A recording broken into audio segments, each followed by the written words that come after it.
That was awesome. Welcome back, everybody, for episode, I believe it is 16 of Put a Fork in It. And tonight in the Forkey Lounge, we have Kyle. Shit, I already forgot. Matovcik. You got it. You got it. We literally asked him this backstage because I didn't want to say it wrong. Shout out to no, it's okay. Yes, dude.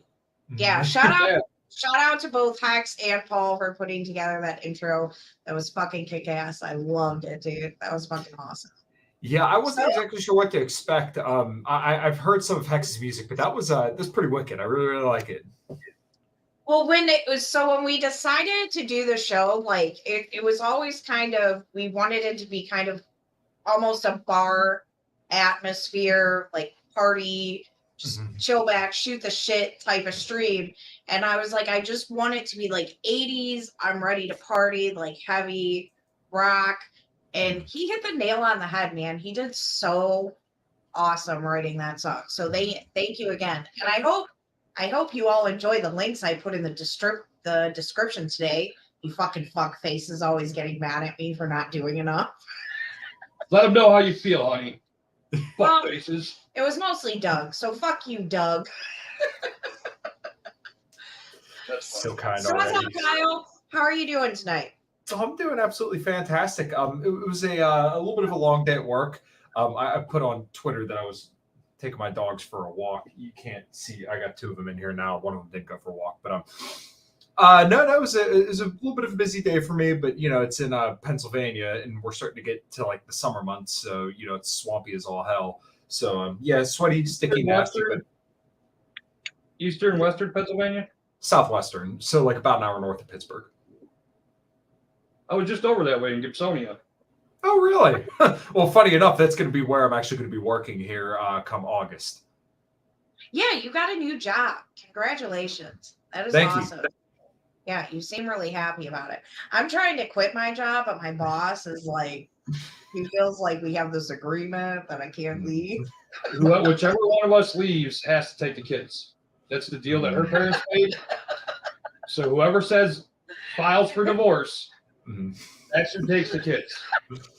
Gotcha. Okay. Yeah. See, my mom and my mother-in-law both kind of take little pot shots at each other, saying who's going to watch my wife and I's future children whenever that happens soon, but not like it's not like my wife is going to be popping one out tomorrow, but soon. She's an EMT, and then I'm currently a mechanic, and sooner or later, I'm going to be teaching mechanics, which is like weird for me after doing 11 years in the business. But I feel like I'm in like a good place because I'm 11, at most I'll be like, I think 14 years older than some of the students. And at like least maybe 11.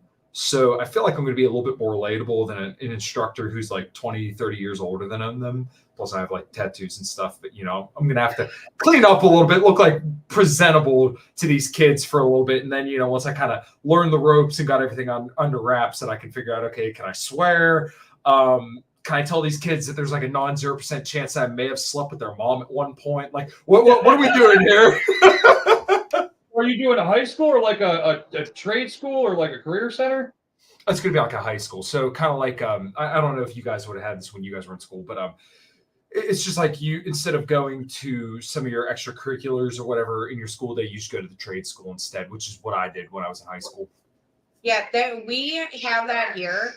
So our kids are homeschooled now. They weren't before, but they're homeschooled now. But one of the great things I can say, because we live in the town that I grew up in, and one of the good things I can say is they pushed the trade school too that we have here. And our daughter is thinking about going to it in a couple of years. And I'm like, listen, like that's the way to go. One of my friends went for mechanics when he was in high school, and he owns a house up the road from us with a bunch of acres too. Supports his wife and his family. Like, yeah, that's the way to go. I took I took small engines my sophomore year, working on lawnmowers and shit. Weed whackers, 4-stroke, 2-stroke things, and whacking, stroking, and then took auto mechanics. I never really thought of like becoming a mechanic, like pursuing it after school. But But it's cool because I'll probably never own a brand new car. I really don't want to because, you know, there's way too much technical stuff that goes on with these, you know, newer. I know. You know, so like I'm cool with like a, you know, 12, 15-year-old car. I mean, as long as you take care of them, you know, they'll run, you know. It's normally like stupid shit, like a window will stop working. We had a minivan that the sliding door stopped working, and I took that thing apart, and I never put it back together because I couldn't get it to work. And that's why we bought it. That's why we bought a fucking minivan. I never wanted a minivan. My friend had an SUV and she had a little one. And I'm like, you know, the fucking sliding doors that open, just that seems so great for getting the car seat in and out. And and it's space. So it wasn't something we wanted forever. But when that sliding door, once that broke, I'm like, get rid of this fucking and thing. I'm pretty sure It makes no use to me. A few days before we went on like a road trip. Yeah. Which sucked. I had the panel off, and I'm just pressing the linkage with my key or my pocket knife to open the door. You know, it sucked. It was rough. Yeah, there's a certain term that I don't want to use because I might upset some people if I say it online, but so I won't say it. But there have definitely been some times where you're kind of like rigging things together to kind of get something back together and make it work. You know, like I remember I was rebuilding a cylinder head on a 2.4 liter Terrain, which was pretty common on those engines. My wife has a 6-cylinder Terrain. I think those are one of the greatest vehicles that GM ever built. She got it with 36,000 miles on it. It has like 86 on it now, and we've did like nothing to it. I think I put a set of tires and a set of brakes on it, and that's like it. I had to put a battery in it actually, and that was like a month after we bought it, but thankfully they covered that under the warranty. So what would happen on the cylinder heads on the 2.4 liter Terrains is that they have these dual air pump systems on them, and hopefully they're just like the biggest pain in the ass to work on. But they would get the ports for those air pumps that go in the back of the cylinder head. They would plug up with carbon, so they would eventually get to the point where they'd be so bad where it'd be completely plugged. You'd have to replace the cylinder head. And I remember the one tech who like did a lot of engines. He's like, "Well, you could do it this way." And use the tool, you like put it over your shoulder, and then one end goes on like the back of the cylinder head where the valves are, and the other end goes on the spring, and then it compresses it, and you pull what's called keepers out, which are just like 2 little metal tabs, and you pull them out, and then you take it off, you kind of ratchet it off, and like everything comes apart nicely. And then the one dude comes over, he's like, "Oh no, you could do it this way." He grabs a socket and a hammer and starts tapping it, and all the keepers go everywhere. He's like, "Well, yeah, you can do it that way too." And you might lose all your keepers, but that's one way to take it apart. So yeah, I've learned in 11 years that there's plenty of different ways to skin a cat, and I definitely find unique ways to do stuff. I remember taking apart like radio control assemblies inside Cadillacs and shit, and people would like take half the fucking car apart. I'm like, I ain't fucking doing that. This motherfucker will hear every last little rattle of every motherfucking thing you touch in that goddamn car. If you go take it apart the center console and the top part of the dashboard, I'm going to just sneak right here, going to bend something right here, get it out, and do what I got to do, because the less shit you have to disturb, the less shit that can go wrong. And believe me, as a mechanic, there's I'm sure you guys are familiar with Murphy's Law, but you generally apply Murphy's Law to just about everything. Yep. Yes, exactly. Yeah, I do most of my mechanic work in my driveway, or at work. I'll just go in the shop and go ham. I put a heater core in an 01 Toyota Avalon about 5 years ago. I'm sorry. I drove around all winter long with no heat, delivering pizzas. All I had was heated seats, man. It was a nice car. It was a poor man's Lexus, man. That thing was pimping. I sold it with like 325,000 miles on it. At least your ass is warm. And I still have it. What's that? So at least your ass was warm, right? Yeah, exactly. I'd have a blanket. Yeah, like it was fucking cold, man. Jesus Christ. Yeah, when I was in high school, I drove a 1993 GMC Sierra, and this one kind of like it dated me, right? So I was born in 1994, and my dad had worked on this truck pretty much since it was new. What did you just say? I was born in 94. Oh, Jesus Christ. It's so funny because before the show, I was like, I'm not sure how old he is, but I was listening to his podcast with Amit, and he said his first time hearing Pantera was Great Southern Trendkill. And I'm like, wait, how the fucking fuck old am I? It was Cemetery Gates.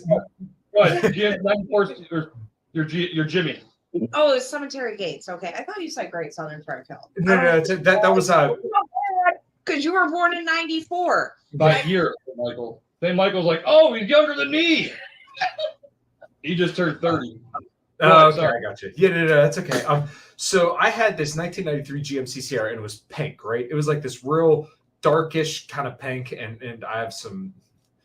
It's kind of funny because like I mentioned that there's a non-0% chance that some things might have happened with me and my potential future students. But that being said, and they might have happened in that truck too. It was a 1993 Sierra, and the dude that owned it before me was literally an ex-military guy named Denny. And I remember like talking to him, and I said like, "Oh, he just seems super chill." And my dad's old employee like rolled a tire past me or something because I was working for him at the time. He's like, "Oh yeah, it's because he's like ripped out of his mind." And my dad's like, "There's not many people that I'm scared of in this world, but he's like, Denny is one of those guys that I would not fuck with because he literally like." He was in the military. He was like a paratrooper. I guess he literally like rappelled out of fucking helicopters and shit and was literally killing people back in the day. But he drove this 1993 GMC Sierra all over the country, like with a spiral staircase on top of it, going from Pennsylvania down to South Carolina to install it, beat the ever-living piss out of it. And then by the time I got it in 2012 or 13, I was in high school, and it had 309,000 miles on it, and that motherfucker just ran. Never even pulled a valve cover off the damn thing. And my dad got rid of it, I want to say 4 years ago. So, I mean, that was just like one of the greatest vehicles I've ever seen in my entire life. So, like the 90s GM trucks, I'm a huge fan. Reed Coverdale just got one anymore. The late 80s, early 90s, like that box style body, like they don't. It's like they don't make them like that anymore. Right. Yeah. No. Waited for all this garage talk till I had to pee. Oh, sorry. Well, what's really funny is that because I knew we were going to talk about music here eventually, I was looking up my first concert was Pantera, and I thought I was a little younger, but I was 16, and I went to the Hell Patrol tour by myself. I was driven by my mom's friend, and it was so yeah. I know Pantera too, people. Stoner, fucking stoner. I just took a sip of this whiskey, by the way. This is that Jameson orange whiskey. Holy fuck, is this fucking smooth and delicious. Wow. I bet it is. I used to drink Jameson back in the day. In fact, in this very basement we sit in right now, on the other side, my friend and I set up this bar. And we went and we bought like all this bar shit. We just like bought fancy liquor because we didn't have kids or wives or shit. So we bought like all this fancy shit, and one of it was Jameson. I used to drink Jack Daniel's whiskey quite a bit back in the day. Well, I drank Jack Daniel's whiskey up until me and him got together, and he's like, "You're a dick when you drink that shit." Well, it turns out I used to drink Jaeger a bunch when I was younger, and I'm a complete asshole when I drink Jaeger, so I just don't drink Jaeger anymore. Yeah, but the Jameson whiskey, that's already smooth. So, yeah.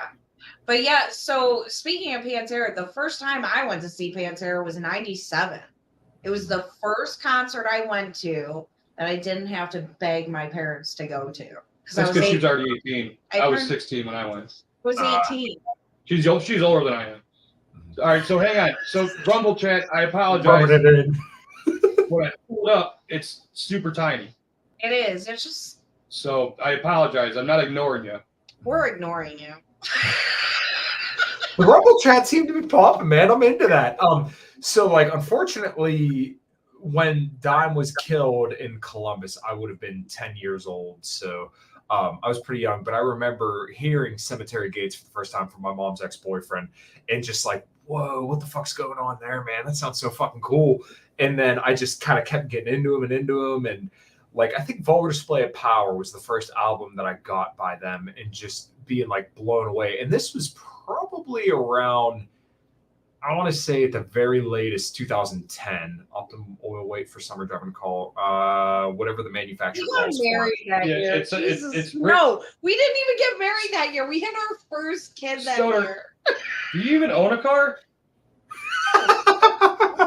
You'd like the dude, man. Tie-dye jams and fucking, jellies and a fucking bathrobe. Shit. So wait, you guys are in Ohio, right? Yep. Yeah. Okay, so we played, my band, Common Crown. we played what the fuck's it called? Pappy Z's Farm Fest. Have you guys heard of that? Where's it at? Where was it? I haven't heard of it, but I know there's a bunch of like Loganville or whatever. There's a lot of festivals. There's a lot of festivals that go on, about a half hour, 45 minutes away from us. So it's right. Open for God. What is her name? Lita Ford. What is her name? I knew that was coming. Damn, I blew it. It's Pappy Z's is like right on the border of Pennsylvania and Ohio. Oh my god, I can't remember what the fuck the town was called. But I remember we played there. It's probably an hour away, an hour 15 away.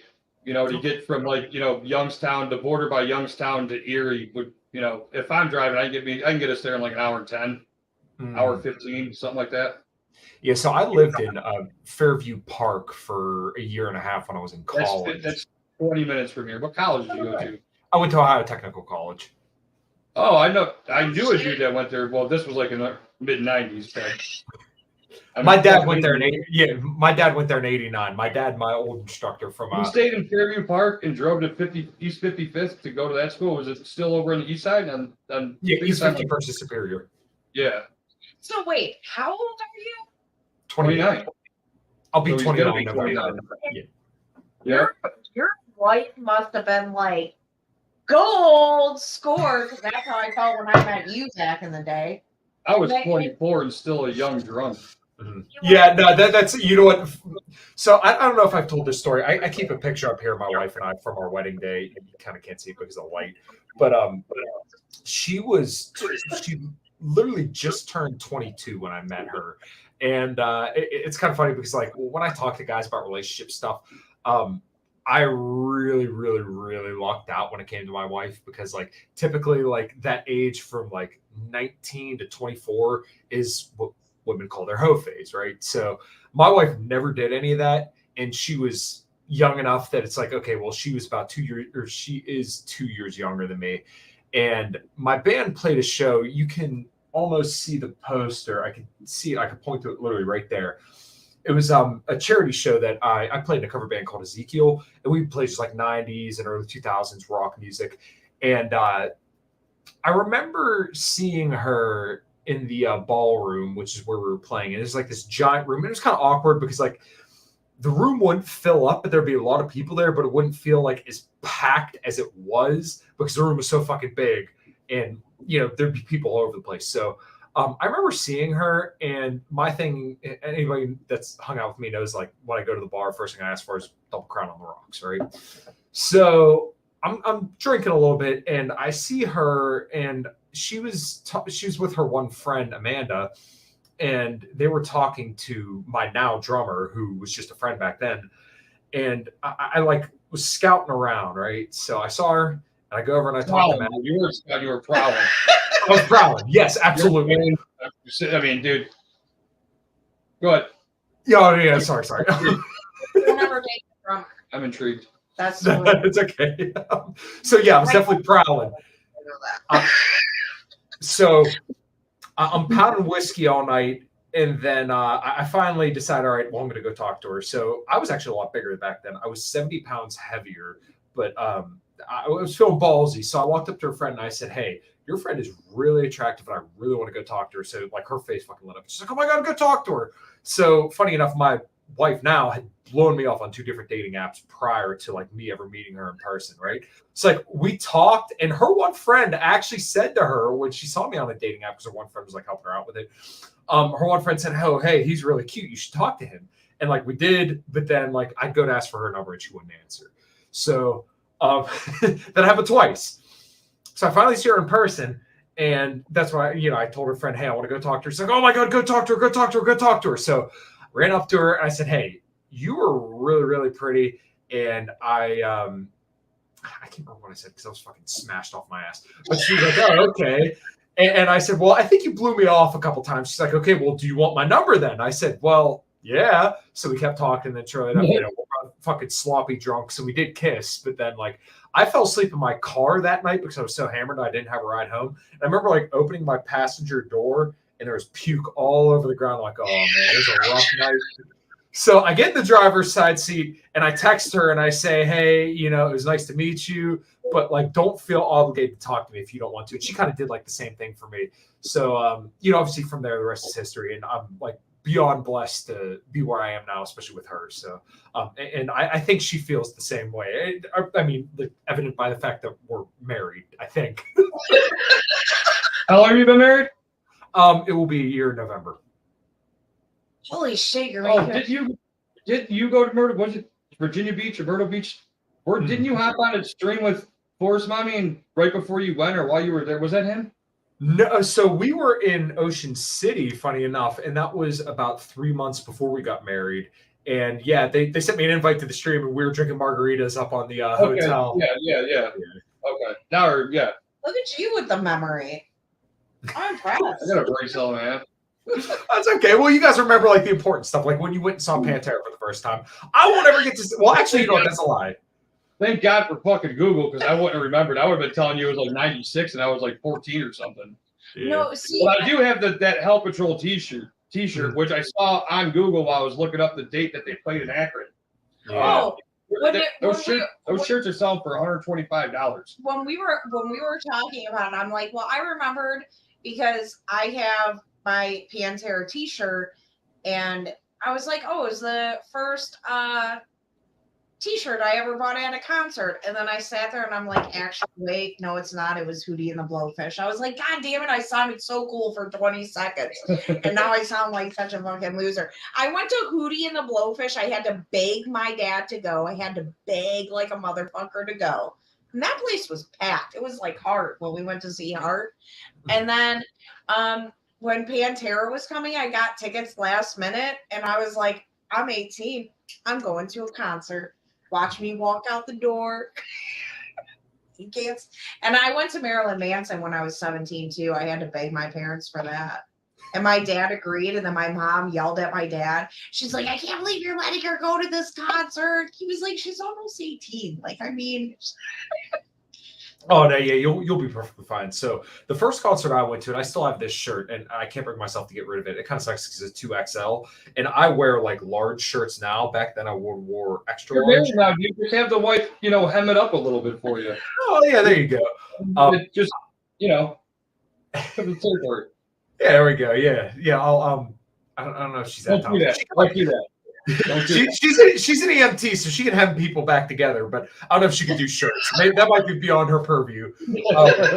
So the first concert that I went to, I was 15 years old, and I was really getting into Gwar back then. So Gwar came. It was Jump for a Cowboy, Gwar, and Lamb of God. And I will never forget, and I'm sure you guys probably have the same experience, but like we were outside the venue, and I just remember it was like the earth was shaking around me. I'm like, this is so fucking cool. And I remember like walking around the fence. In your whole body. You feel it in your whole entire body. Oh, it's so great. So we walk around the fence, and I remember seeing the band playing and just like, whoa, that is so fucking, just like the whole thing. Because this is like a big parking lot, and unfortunately, it's like a soccer field now down in Pittsburgh, which is pretty fucking gay. But so we walk in there, and then Jump for a Cowboy finishes up, and I'll never forget when Gwar first came on. So I'm sure you guys are familiar with Gwar, but for your listeners who may not be, they literally dress as like aliens, and they rip people to pieces and shoot blood everywhere. What's that? Oh, what's his name? Odor? Is it the lead? Odor Sarungus, yeah. I know Gore, but I never got into Gore.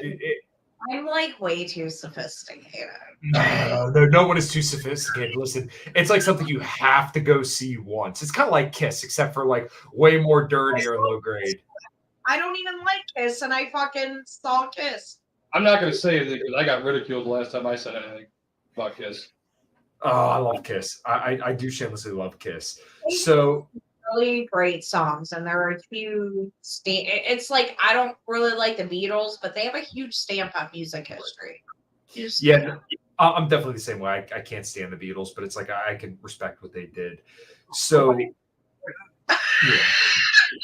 Gwar goes up, and I just remember everybody getting shoved forward, and you can still find a video of this. their singer Odorous brings out this sword, and the dialogue was something like, I don't know what I have to do, but I know I have to stab this baby in the pussy fuckhole. So they have like this giant baby with another baby off the side of its head. It has like this toothy vagina, and he grabs his sword and fucking jams it into like this fucking baby's vagina and starts spraying blood everywhere. Oh, I will never forget that as long as I live. And then, like, at the end, I thought I was badass because my first concert was Pantera, and you coming up with, I went to War. oh Okay. no, I would just like to make something clear because we're talking about concerts. Those were not my first concerts. The first concert I went to was Wayne Newton. Do you even know who that is, Kyle? You don't know who Wayne Newton is? Oh my God! How could you not know who Wayne Newton is? Oh my God! Listen, if I close my eyes forever, is like Ozzy. Ozzy was on that song. How could you not know that? So Wayne Newton. Okay, the only song I can think off the top of my head is Donkashay. Donkashay. Caroline? Dude, that's Neil Diamond, bro. Damn it! Oh, he was so good at. I know Neil Diamond, but I don't know. No, I'm not knowing this Wayne dude. Yeah. So my parents took me to say they wanted to see Wayne Newton. They took me and my brother with them. They didn't. So this is how conservative my parents were. My parents were really cool though, but they could be really conservative about certain things. But Wayne Newton would bring women down to the stage to like kiss them, and my parents were like so mad and offended when it happened at the concert. They're like, "We brought our kids here." I was like, I'll be at Marilyn Manson in 10 years, Ma. Don't worry. Are you familiar with the National Lampoon's movies, like at least with Chevy Chase, the vacation movies? Sort of, yeah. All right, National Lampoon's Vegas Vacation. That'd be a great introduction to. And then I went to see Michael Stanley Band, who was a huge band from Cleveland, Ohio. I went to see them, and then I went to see Pink Floyd because my brother took me. And then I went to see Garth Brooks because my brother took me. And then after that, it was Hootie and the Blowfish, Marilyn Manson, and then 18 I turned and I went to Pantera. And then I was like going to all the Ozfest. I was going to all the fucking concerts. And this is what I try and tell chicks. Like with the whole, because we were talking about the hoe phase. I didn't really have a hoe phase. Like She had a show phase. Much more preferable. Like when I say live your life before you get married, I don't mean like sleep with a bunch of guys. I'm like, go to concerts, travel, hang out with your friends, read a book, stuff like that. Like say, you know what I mean? Because now when we go to a concert, we have to find a sitter. It's like a huge thing just to go to a concert, or just to go away for the weekend is a huge thing. Sure, Sharon. But before I met him and we had kids, yeah, like I would travel. I took a 3-week vacation cross country, and I did it again for like 2 weeks, and I would just go to concerts. Like there were times where I would be like, "Oh, do you want to go to this concert? Oh, okay, let's go." Like you can't do that with kids. We're actually going to a concert in a couple weeks, and I'm really excited. So, Kyle, That's for you, Sharon. A lot of people find this really funny because they'll hear that one of my favorite bands is Pantera. And then when I tell them my other favorite band, they're like, "Wait, what?" But my other favorite band is Matchbox 20. Would you like to share the news so people on Twitter stop thinking I'm pregnant? Adam is not pregnant. Adam and I officially got our Matchbox 20 tickets. Adam is going to the concert with me. This shows his growth as a husband. Last time she went to a show was in 2019. We went to Philadelphia to see Eric Church Friday and Saturday night. That's a drive. Oh, you mean the time that I told you to get beer before we went to PA? And then we got to PA, and they don't just fucking. I didn't even think about it. I was like, we'll get it when we get there, because I knew I was going to be speeding, and I didn't want to have alcohol in the car. I was on the turnpike. Ohio is like one of the only states that'll give you the death penalty for speeding. That's a movie reference too. Yeah, Allison's gonna knock Adam up at the concert. I might. You never know. I mean, if you could try. I'm down to try. So, funny enough, I'm taking my wife up to New York actually this month. In like 3 weeks, she's gonna go meet Kelly Clarkson, and I'm not gonna be inside the building, but I mean that's her favorite her favorite artist. So one thing that like I think this was shortly after we got married too. I bought us Pantera and Metallica tickets to go see them out in New Jersey, and it's like a whole weekend event. So like I think Friday night it's Pantera and Metallica, and then Saturday night it's Metallica with like some other artists. Names are slipping me right now. So yeah. So Pantera announced that they're touring with Lamb of God, and they're coming here to Pittsburgh. So I was like, okay, well, let's cancel our trip to Jersey, and we'll just go see them here in Pittsburgh. My wife texted me back. She says, well, why don't we just go to both? I was like, all right. Can't argue with that. And she's not a metal fan. She is not a metal fan. She does not like. I was playing. I think it was like Bleeding Through, Upon a Burning Body, and like a whole bunch of heavier shit. And we were in the car, and I remember her just looking over at me, saying like, "Can they like not scream? Like it sounds dumb." So that tells you her perspective. My daughter, for her 13th birthday, she asked me last year. Alice and I already had her 13th birthday kind of planned out, at least what we were going to do for it. And she comes and hits me up like, Dad, I want to see Slipknot. I'm like, okay. And a good friend of mine that I grew up with, he's a real big metal fan. So I asked him, I'm like, hey, for my daughter's birthday, if they come, because like I said, this was a year earlier. I was like, if they come near around her birthday, you want to go to see Slipknot with me and my daughter? But they're not coming. It sucks. But when's that show in Pittsburgh, that Pantera show? Oh, I believe it's July 28th. Let me actually get you an exact date. Pantera, Pittsburgh. Because I know we're obviously going. You think they would just have it like. Would you go? What? Would you go? Where? Do you even know what we're talking about? Okay, yeah, no, I was right. Yeah, July 28th at A concert. What's that? It's July 28th at Burgettstown, the pavilion at Star Lake. And my wife and I will be there, and I'll probably drink a little bit, but then we're going to go see them literally like a week later in Jersey. So, you know what he's talking about? Pantera. Yeah. Yeah, I know. Pittsburgh. Is that like what kind of venue is that? Is it an amphitheater or is it a?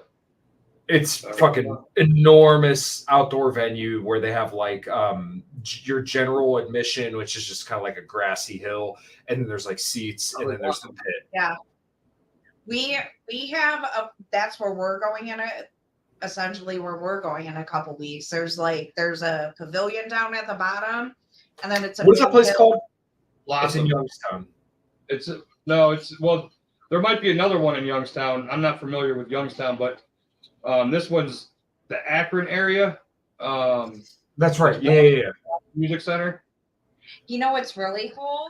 So I've seen some kick-ass shows there, just sitting on the grass. Yeah. You could barely see the fucking stage. I've heard that place is actually pretty nice. My tattoo artist says that he's gone there a few times. It's a great place to watch a show, man. And I've been in the pavilion before for a few shows, including Maroon 5. There's nothing wrong with getting a little bit of variety in there. Dude, you know what though? We went to see Maroon 5 and Kelly Clarkson opened for them, and she was fucking amazing. Like I'm really not a Kelly Clarkson fan or anything. It's one finger artist. Is it? Yeah. Yeah. Are you fucking with me? No. You literally, as soon as you walked away. Oh yeah, she was amazing. Like I don't not like her. There were songs by her that I liked, and then yeah, we were right up front and just I've been to a lot of concerts. I can see how people interact with their fans and stuff, and she was just really cool, and holy crap did she sound freaking amazing. I guess I'm kind of a fan now because I do listen to her more after seeing her concerts. Because she did. She was just great. You could tell she was singing live. There's people, dude, you just unplugged everything. You guys still look good, so it must not have been that. Well, he just unplugged the second monitor, which we have the Rumble chat up on. Shit, he's got So one of the things I did for my wife when I think it was our first Christmas together. Sorry, my dog's chewing on his toy, so he is stretching way the fuck out right now. He looks so ridiculous. Sorry. So for our first Christmas together, I bought my wife tickets to go see Kelly Clarkson. It was 3 hours away, I think, and I got her a dinosaur that we still have in our room because like my thing is dinosaurs. So it was like this giant stuffed dinosaur. It's literally like this fucking tall. And I'm sitting right now, but I mean, it's pretty fucking tall. It had a backpack on it. And in that backpack had her Kelly Clarkson tickets. It had like a whole bunch of perfume and stuff. So when she opened it up, she, started bawling her eyes out because she was so excited to go see Kelly Clarkson. So it was pretty cool. That's awesome. That's sweet. Love that kind of stuff. I can be a little romantic sometimes. She returned the favor because, like I said earlier, she's gonna go see Pantera and Metallica with me, and like she's probably like lukewarm on Metallica. Pantera's gonna take a little bit of like, hey, this is pretty rough, but hey, they rub your back, and we'll get through it. But no, Metallica's on a really really cool show. So that's funny because I'm the opposite. I'm not a big Metallica fan, but I'm a huge Pantera fan. I like Metallica. He does. And like so one thing I cannot like, this is one of my pet peeves. I don't like music snobs. Like I don't like people. Oh, what? Her dog. She's not hungry. She's not hungry. She's been eating all day. I got two of mine in here right now, so don't feel bad. I don't like music snobs. Like you like what you like. I don't care. Like there's a lot of pop music I like. Like I like Taylor Swift. I like Anson. I don't care. I'll dance to it. Whatever. It's fun. But where was I going? I'm like Doug. I hit a pothole. You ever hear of Mushroom Head? Yeah, of course. No, my bad. Of course. Oh, it used to not be that big. This is what it is. I'll give him a heart. Giggling Alice is here, Stoner. Yes, Stoner. Giggling Alice is live and here now. But yeah, I'll mess with him a little bit over Metallica. I'll be like, Metallica's heavy metal for chicks. Ooh. Well, that one burns. And listen, I don't say this on Twitter because I don't want Scott Horton to block me again. Because like we had to pull heaven and earth to get him to unblock me. But I love Load, Reload, and Saint Anger, and people hate that I love those albums. But like, look, I'm a blues guy, right? One of my favorite guitar players is Gary Moore. I love Albert King, B.B. King, Melvin Taylor, all those fucking old blues guys. Absolutely love them. So like, I remember hearing Load and Reload, and like everybody fucking dug on them, but I don't like the one thing that always comes to mind is like the Outlaw Torn, which is like this 9-minute epic ass song on Load that just has this like real bluesy, groovy kind of sound to it. And that shit speaks to me. That's why Pantera spoke to me so much, because they're like this real fucking heavy, punch you in the throat, intense, fucking groovy metal. And I live for that shit. Metallica could never be Pantera, but Metallica well, they could be Metallica on Load and Reload. Yes, Shannon did. Shannon did get Scott to unblock me. Metallica can write a hell of a fucking groovy tune on Load and Reload, and people will hate them for it. But like, I don't know. I'm much like you. Like, I could be snobby about music, but at the same time, I've become a lot less dogmatic over the years, because I used to be that dude that just fucking, oh, fuck this guy. I fucking did these long ass arguments over music on Facebook. I'm like, who cares about any of that shit? Whoa. What do you do, dude? Sorry, I'm trying. Okay. St. Michael gave us $5 because he said Saint Anger is garbage, but Load and Reload are fantastic in his opinion. All right, well, I can accept that. You can see my Hero of the Day. I ain't even gonna lie. It's one of my favorite Metallica songs. It is. It reminds me of Topher. You had Ride the Lightning, Master of Puppets, and Justice for All. Master of Puppets is a great fucking song, though. Yeah. There's another one I'm forgetting, but then they went from that heavy, hard heavier, harder, that to like, Black's like one of my favorite albums, and like older Metallica fans than me, make fun of me like how you expect to get made fun of for liking, those albums, because there's been a. You shouldn't make fun of people. I would never make fun of anybody for whatever music they listen to. I couldn't. All three of my dogs are in here now. By the way, my pit bull may be trying to get up here. I got That's one. all right. So many cute dogs. He's got 3 dogs. God bless you. We have Yeah. one, and I'm totally scared to get another one because I feel like she's gonna be like, "What?" But we have 5 cats. Holy shit! Thank you, Michael. All right, we'll try it again, buddy. We'll try it again. Bear with me here. I'm trying to make it look like I'm not even doing anything. You're doing a good job, actually. Wait. All right, now click on that, and now hit share. There you go. Hey, Grudge Incorporated. You know what's funny is I actually have not really. I don't think I've ever really listened to that. I don't think that's the one with all the covers or anything. But Alice has also compared Metallica to opera music. That No.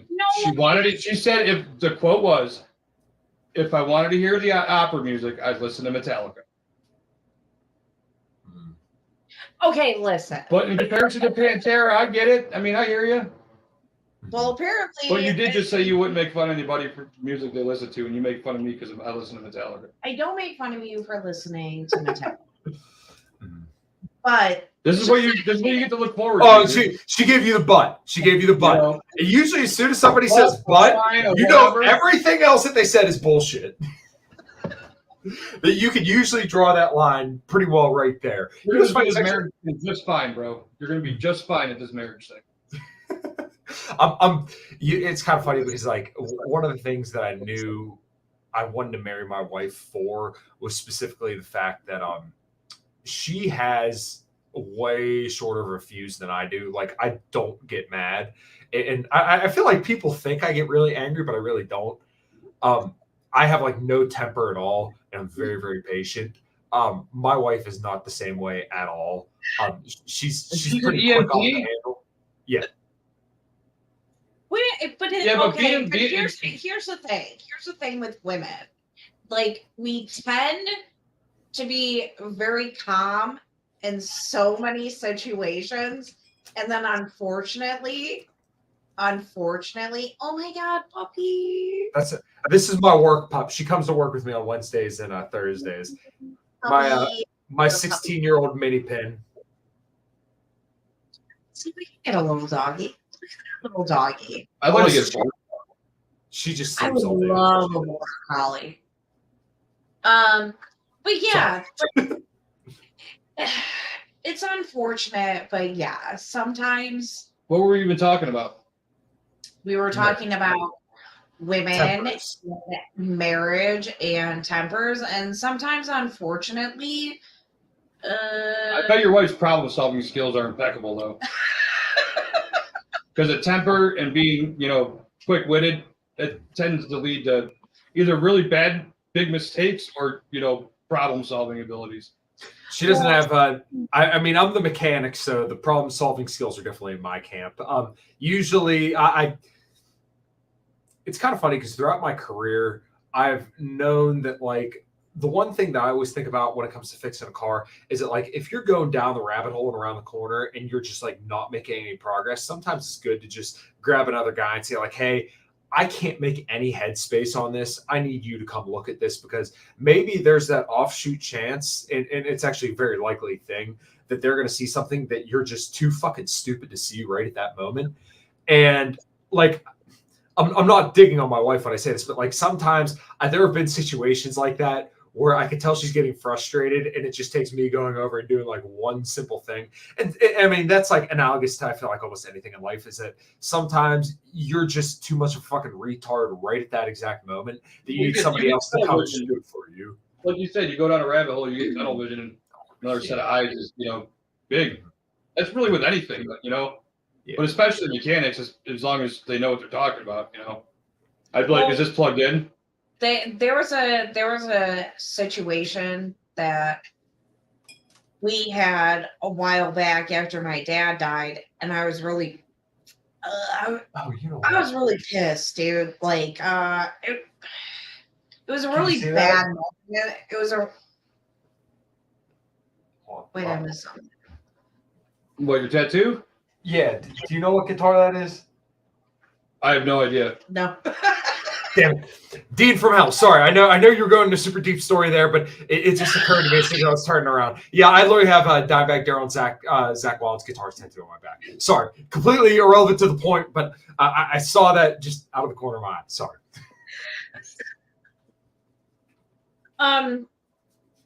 But yeah, my husband was like, he was like, you need to calm down because if you can calm down when you think straight in a situation like this, like you're on shit.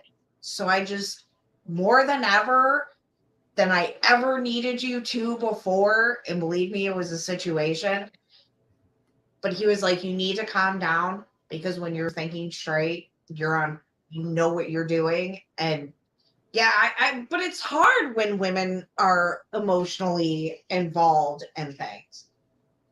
Well, which is kind of why I hate politics right now because I think it preys on the emotions of women, and I don't think that's okay. Ooh, okay, so I'm actually really, really glad you touched on this point because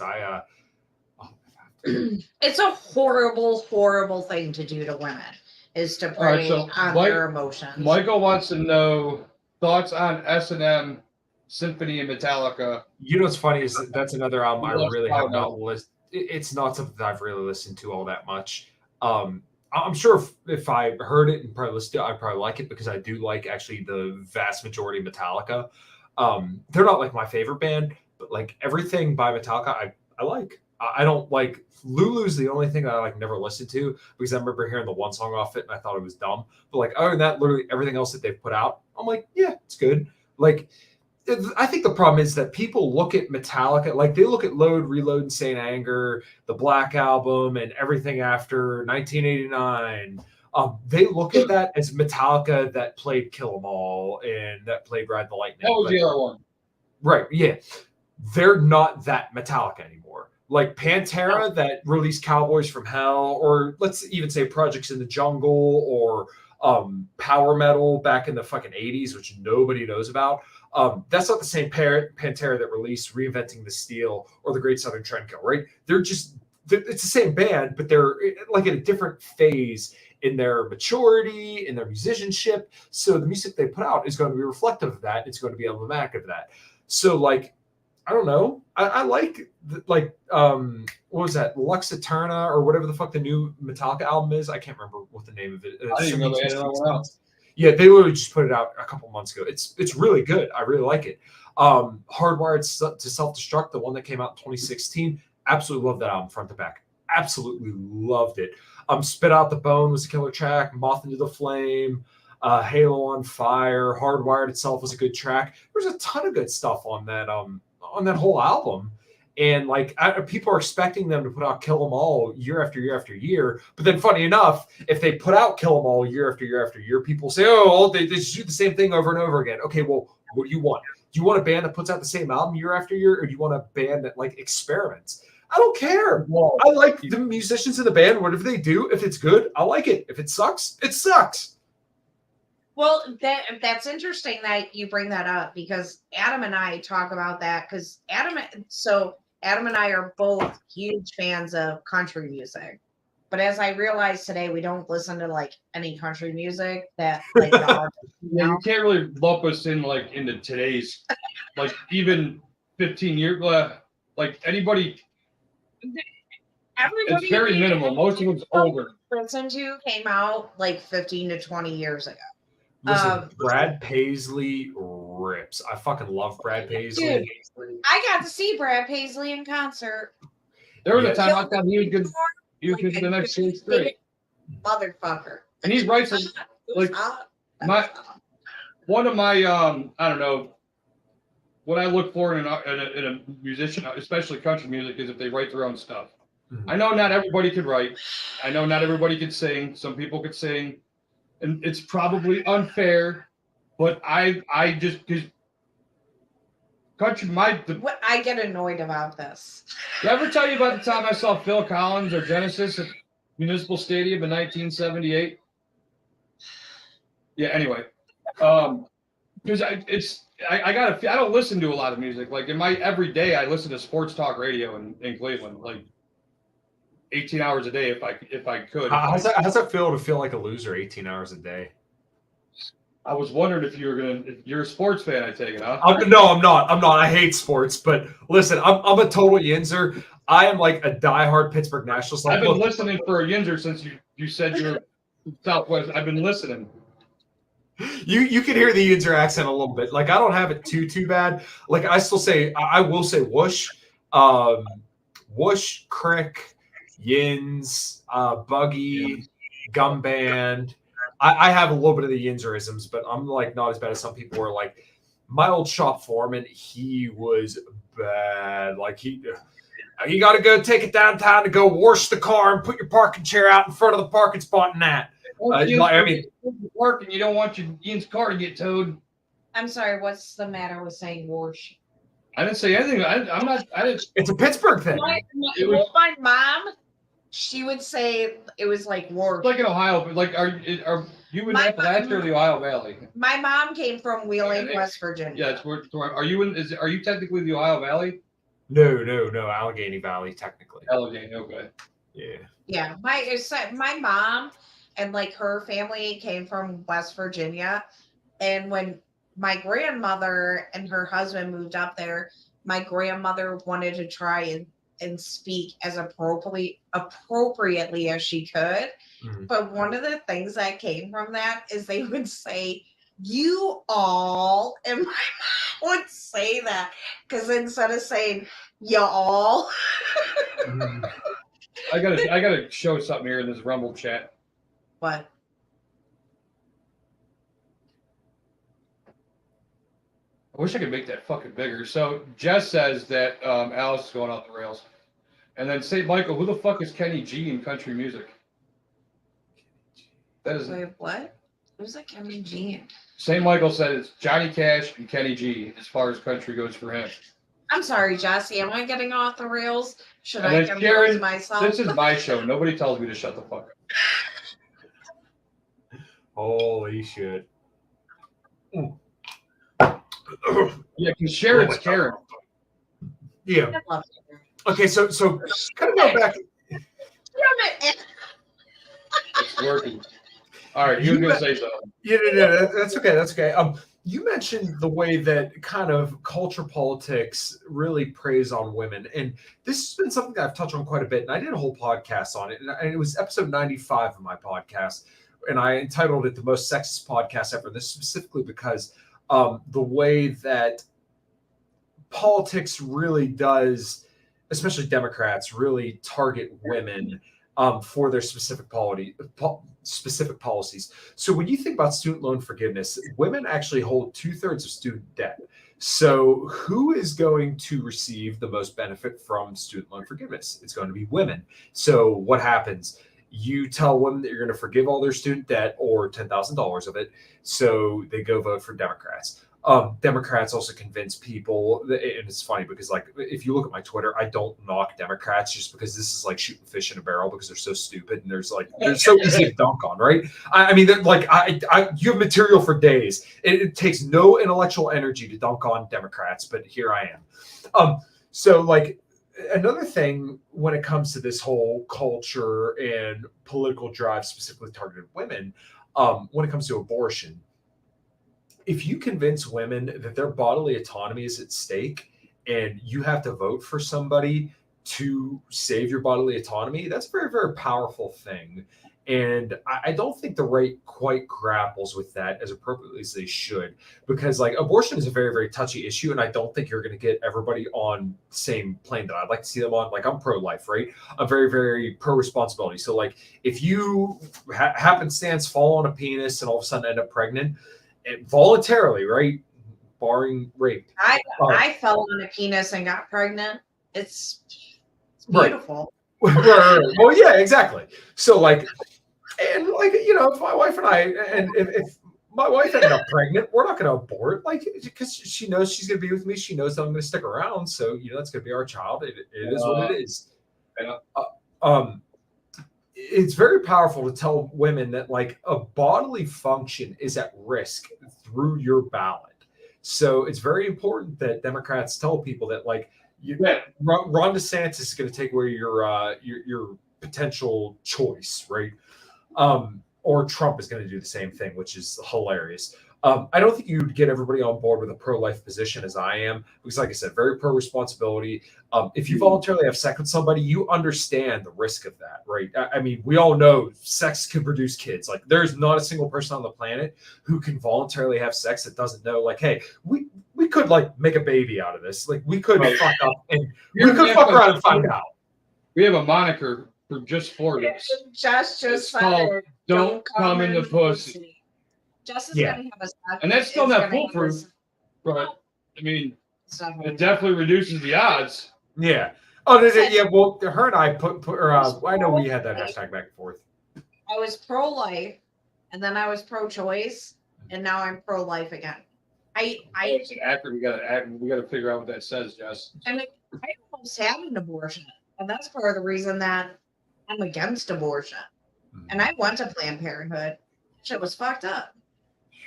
Yeah, I couldn't imagine. Like I was a kid and I was going through a lot of shit, but looking back, I'm like, man, that's really kind of fucked up.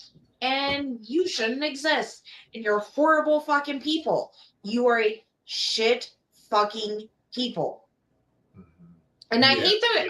And like to get me on abortion and shit. The people that are like, oh, like the baby is just this, the baby is just that. Adam and I lost a baby at about 8 weeks, and like we saw our little baby's like flickering heartbeat.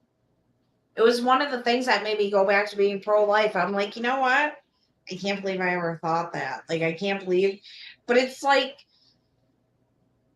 people change and it's okay to change, and it's okay to like see something that makes you go, you know what? That was really wrong of me to think that. And I don't want to berate people. I don't want to hate on people, but I'm just like, these are human beings, and yeah, and they do have life, and they have a little heartbeat, and yeah, and they like there's people that like they'll be like, oh, at 12 weeks it's just a clump of cells, and I'm like, no, it's not. Like it's totally not. And it's yeah. I do not like the way politics preys on women, because it really, really does. It grabs onto women's emotions. Women are emotional beings, and that's a beautiful thing. And that's something that should be celebrated, but you can still be logical. But I just think a lot of politics preys on women and the emotional part of women. And that's not okay to me. Right. Well, I mean, women, ladies, you could go out and educate yourselves and not be a fucking dumbass. Just saying. Yeah, I mean, women are emotional by nature, because like you have to invest a lot into, the child, because you're going to be responsible for caring for it for, potentially a few years. So the cost for you to not only have sex, but also to have a child is very, very large. So, I mean, when they start hijacking that emotionality for political purposes, then you can see how it's a very, very powerful thing. But once again, this is where the political right is going to have a tough time on being a pro-life ticket. Like, I think you could probably get a majority of the country on like with a first trimester limit on abortion, and I would be okay with that, because I think you would probably, that would be like the easiest kind of step up to something better. But I don't see the whole country jumping on to the board of pro-life, all birth at life begins at conception, with barring exceptions for rape and non-viable pregnancies, because those are mine. The way that I kind of see this is that, like, okay, well, if it's a non-viable pregnancy, which is like less than 1%, then obviously the mother has already established her agency in her life. So it's okay to say, like, okay, well, if the baby's not viable, then unfortunately, that's the way it is. When it comes to rape, I kind of see this as the woman didn't consent to this child, therefore she shouldn't have to carry this to term. That's not something I like. It's not something that I'm necessarily comfortable with, but like, it's kind of wrong to say like somebody has to carry this. Now, like if you carry a fetus that was, put in to you without your consent, up to like the third trimester, then at a certain point it's like it's wrong, right? But like if it's as soon as possible, you kind of dealt with this, I think that's okay. But like, these people who would just, all of a sudden, oh well, 32 weeks in, it's time to change my mind. I have a problem with that. I have a problem with that too. I have a huge problem with that because I just feel like when you find out when you're pregnant, you kind of know right away if it's gonna be a good thing or a bad thing. Is that big hands? It is big hands. You missed the announcement. I'm sorry, I'm not pregnant. We're just going to Matchbox 20. And like I said, even if I was, I wouldn't stop drinking. Oh man, what a terrible father. How awful. No, I'm kidding. Because I'll definitely be drinking whenever I have a baby boy or baby girl, which is, everybody's asking me. Everybody asks me and my wife. My mom is like, come on, what's going to happen already? And my wife and I have been together for like 5 years, and people are just like, where is it? Yeah. 53 weeks after our wedding day, our daughter was born. Mm-hmm. And pregnancy's 39 weeks, and our daughter missed her due time by like 4 or 5 hours. Both of our kids were born after somebody important in my family died. We got pregnant. Yeah, my aunt, one of my closest aunts, and we were just devastated. And our wedding shower. Forrest mommy says cream pie, Kyle. Let's fucking go. I don't know what I missed, but you kids. Again, good thing it's getting dark. It's very. But yeah, both of our kids. See the Rumble chat? Okay. We got pregnant with after somebody died, but it was funny because you just fucking ate. Get over here. One day I just rolled up next to him. I was like, do you ever feel just saying fuck it, caution to the wind, and let's start a family? And I'm pretty sure I was pregnant when I said that. She didn't even know she was pregnant on a New Year's Eve, and we went out and partied hard that night. It was still really, really early, but it turned out, she just kept not feeling well. Morning sickness was real bad with her, with our daughter, and she took a pregnancy test, and did I want to go get another one, or did I just get 2? No, I remember the exact moment we found out we were pregnant with Scarlett. I was in the bathroom and I came out. That shit turned, man. It turned so quick. And I came out of the bathroom and you were leaning up against the wall, and I was like, I am. And you were just standing there, and I just grabbed your sides and I was like, are you happy? And you were like, of course I'm happy. That was not how. But we were both kind of like, holy shit, I'm not sure we should be responsible for children. Yeah, we were she was in her 30s. I was 28, 29. No, I was 29. 29. I was 29. Driving it in. If you just look at us, I look like I'm 5, 6, 7, 8 years older than she does. Mm-hmm. But that's all that natural vitamin D I get. My boss, when we started dating, he was like, isn't he kind of robbing the cradle with you? And I'm like, he's younger than me. 2 years. 105 weeks. Yeah, my wife's birthday is July 25th, 1996, and mine is November 6th, 1994. Go ahead, laugh it up. All right. It's not even that. It should me and Steve, the dude I work with today, we were looking at yard signs, and we're at the house next door, and they had a class of 2027 fucking sign up there because their kids are going into high school this year. They graduated middle school, and next year they're going to high school, and it's like, Jesus fucking Christ, man, are you like, God damn. So you're saying it never gets like any better? Like as you get older and older, you're like, holy fuck, I graduated this many years ago. All right, so there's pros and cons of getting older. Mm-hmm. Yeah, I definitely one of the greatest things The biggest con is getting older. One of the greatest things I ever heard from kind of a couple people, older people, customers that I had, said the greatest part of your life should always be every part of life that you're living in. You know, you don't want to be the person that just looks back at your high school days and Al Bundy. You know who Al Bundy is? Those are the greatest years. Yeah, I've heard. It sounds vaguely familiar. Wasn't he the Polk High School football star, dude? 4 touchdowns in 1 game. Okay, yeah, sports. Yeah, that's completely out of my realm.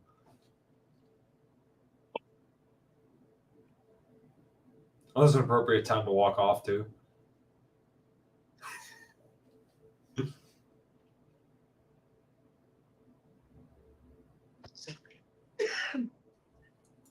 You knew about Did I heard it? Yeah. That's fine. I mean, you got to keep your ass up before 11 o'clock. I don't know about that much for Irish, but about like 9. Sorry, family situation. But yeah, every part of your life should be like one of the best times of your life. Like you should enjoy every part of your life. When you're a kid, enjoy being a kid. When you're a teen, enjoy being a teen. When you're in your 20s, enjoy like that early adulthood. You know, then enjoy settling down, having kids or whatever you decide to do, your career, whatever.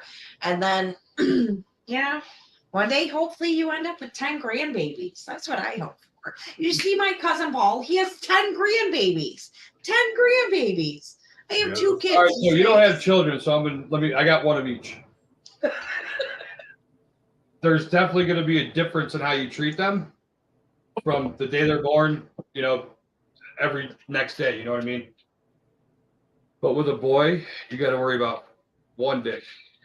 With a girl, you got to worry about all of them. I've never heard that one before, and that's fucking excellent.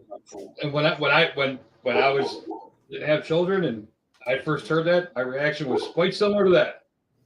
Mm-hmm. Then you have a little girl, and then she thinks you're like, everything. Like she wants to grow up so fast, and it's like, I remember being 12, 13 years old, but the shit that I was doing when I was her age, like, oh my God, I'd kill her. I'd kill my son too. I mean, that's when I started smoking.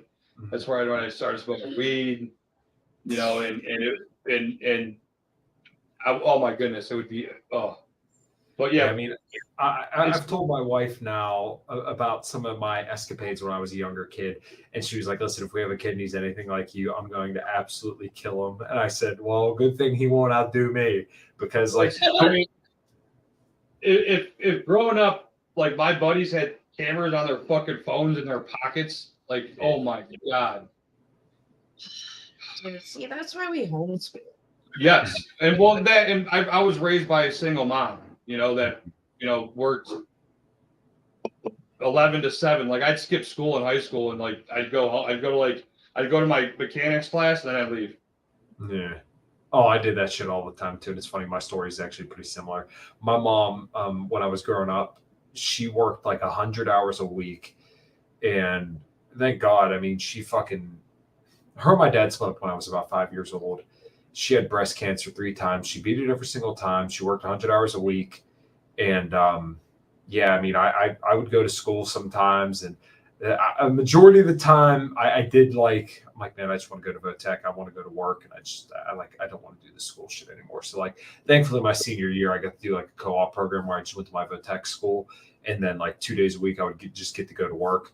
And that was the dream situation for me high school year, because I just did not want to be there anymore. I failed a year. I would have graduated a year earlier, but I think you kind of end up where you're supposed to be, or kind of one of my favorite sayings is there's an ass for every seat. I think that applies to like everything. Yeah. A friend of ours described, society, life. It is a hierarchy, and the higher you want to get, the harder you have to work. About this at Jordan Peterson too. Like but my mom's talking. You'll get if you get to a certain point climbing that incline, and you're comfortable, then there you go, or you could keep going, and then, but as the breadwinner of a house, it's a fine line of deciding when not to work. It's hard to turn down money, but then again, the older you get, like I don't want to. I mean, I already work 50, 55 hours a week. Or do I really want to work another 10, 15 hours? Doing side work. Well, it's a fine line to choose. You show up for stuff. And I'm not saying, but I'm just saying, Ben, sometimes just showing up is like a huge part of the job. Like, just fucking show up. Like, that's all you gotta do. For instance, if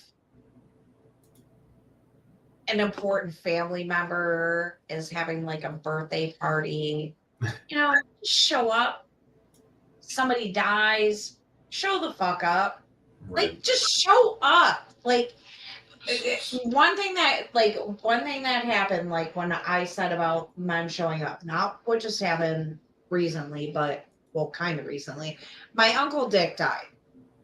And Adam has great dude, great man. Yeah, he's never left me hanging when it comes to funerals and my family. He'd make me pray, but he's a good dude. Yeah. And my sister was there. My sister and I don't talk anymore. And my sister was there alone. And I was there with my family. And like, I still kind of felt bad for her. Like, even though I'm not that fond of her in a way. They're not like, the best. I still felt bad for her because my husband, he shows up. He shows up. Like, he makes it, like, this is what I tell young people. Make yourself such a valuable worker that when you need to take off, they'll give you off because they don't want to lose you. They don't want to lose you as a worker. And like, his boss is not going to give him a hard time because he has to show up to a family funeral or a family function. I got years, like, actually decades. Yeah. Sax, you show up, my man. I think it's very, very important to. Yeah, I mean that's kind of like throughout my life.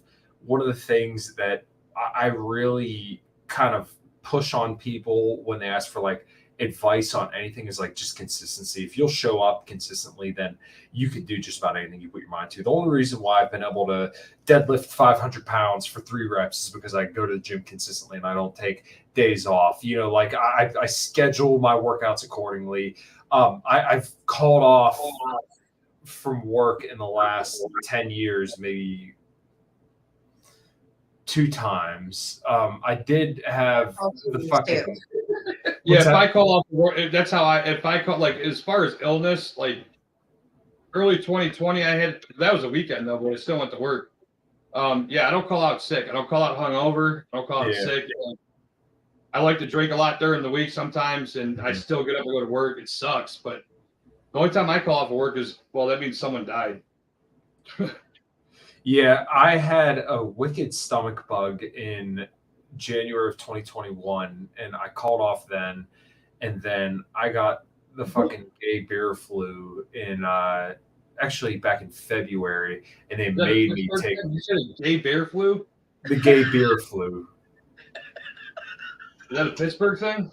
No, you know exactly what it is, but is it? I know sometimes when it comes to certain YouTube stuff, they may they frown upon saying what it actually is.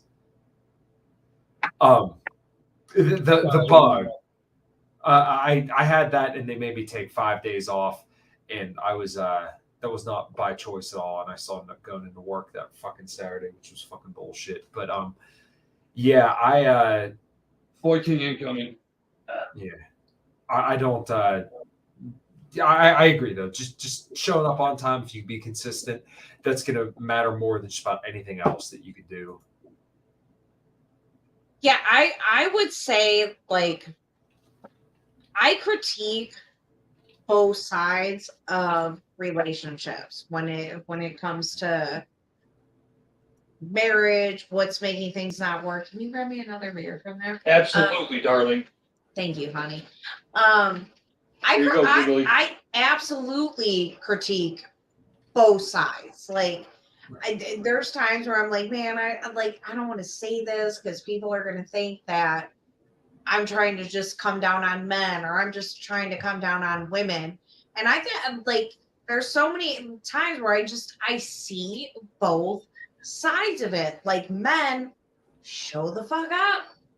You know, before I met him, I didn't think I would find a man that Like we were in our mid-20s when we met, right? So like both like I never thought I'd be the dude that I am today. I thought I would be I didn't a even, rock star or just like a fucking you'd be like Kyle playing the guitar with what's her name? I don't know. Lita Ford? Yeah. You got a funny story, another funny story for you. What the fuck was I gonna say? You had a story, but now apparently you don't.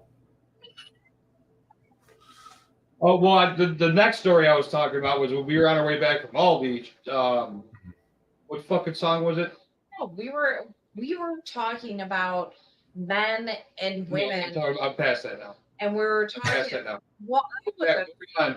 So we were in the car on our way back from the grocery store, and I can't remember what fucking band was on, but it was like an older chick rock band. Was it hard? Not the subject we were on, but okay. I know that. Do you remember the story I'm trying to tell? The story you were trying to tell. What band? What song was it? It was Heart. She's like, "Who is this?" And I'm like, "Joan Jett." Then I mentioned the Bengals. Like, is this the Bengals? They're all women's bands, so they all kind of sound the same. To be fair, This was like right around the Lita Ford situation, which I knew the song, I just didn't know the singer, her name. Fucking Sharon. Later, Jess. And yes, Sharon, I wanted to be a fucking rock star even when I was in my early 20s. I was.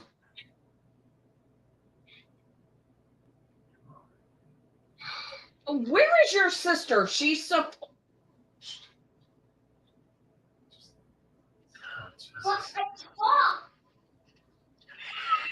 That's the Boy King. Yeah. Dubbed by Stoner, which is like perfect. Yeah. So speaking of Stoner, okay. So it's kind of been a thing in the FMU. Alice likes her tall boys when she's relaxing without the children. Alice likes her Pantera. And then the one day it came up, and I'm like, all depends on placement, Jess. And I'm like, Stoner, I know you like to think that I'm like slamming tall boys, listen to Pantera, like that. I was like, scrubbing walls and shit. I was like, but I'm actually like cleaning litter boxes and like doing dishes because as a should I? It's not that exciting. Like, right. Yeah, and Stoner was like so offended. he totally rolling, Stoner. Totally rolling. That to heart. Oh, so speaking of Pantera, can I? You've talked enough. Can I tell my Pantera story? Please do. Okay. So when I went to see Pantera at Nautica, there was like this wooden fence, and there was a bunch of holes in the wooden fence. So me and all my friends were like looking through all the holes on the wooden fence, and I am not shitting you. I got to sit there looking at Dimebag Darrell.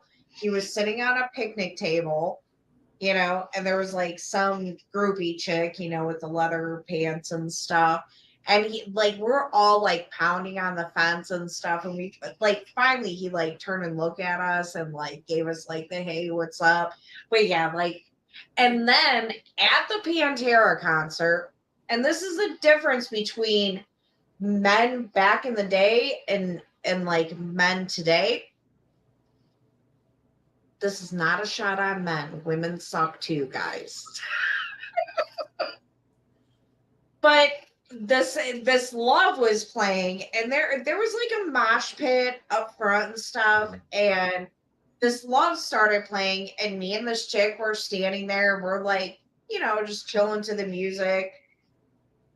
And when it got cranked up, that part in this love, like all these dudes started jumping back, knocked me and this chick over, and these big ass fucking dudes, like these big ass motherfuckers, just plucked us up like we were nothing in the world and stood us up and started yelling at all the younger kids. They were like, if you want to mosh, you go mosh up there.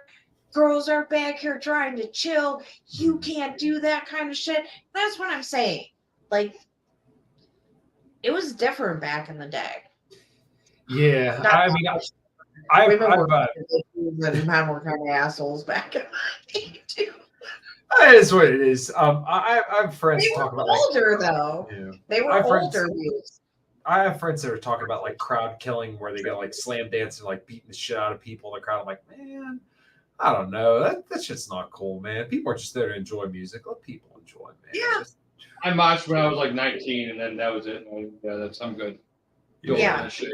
I was not into the mosh pits and all that stuff. Like I would headbang and shit like that, but I was never into the mosh pits. And like our generation, like that was like the generation of mosh pits. And yeah, I just didn't get into it. I'm just way too sophisticated for that. It's a little too high class.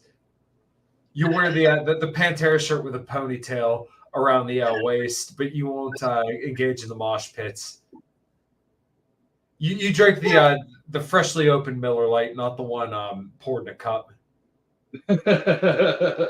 Something like that. It was so badass seeing Pantera back then, and like it was something I took in the moment because it really did hit me. Like I liked Pantera before I went to see Pantera.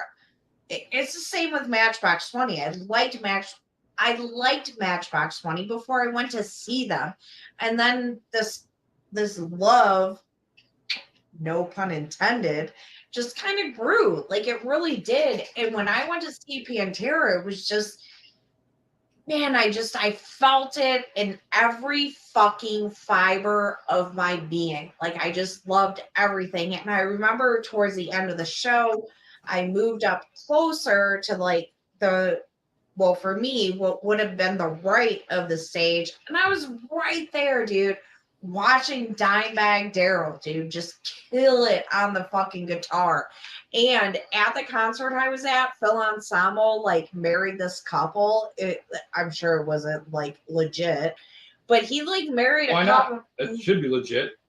Well, Yeah, if he was, but he was like, do you promise to give blowjobs for the rest of your life? Do you promise to eat the pussy? And I was just like, yeah, like, and now I would be like, that's Secrets to a happy marriage. and nowadays I would be like, oh my god, how dirty turkey of you. Yeah, how dare you? There are kids here.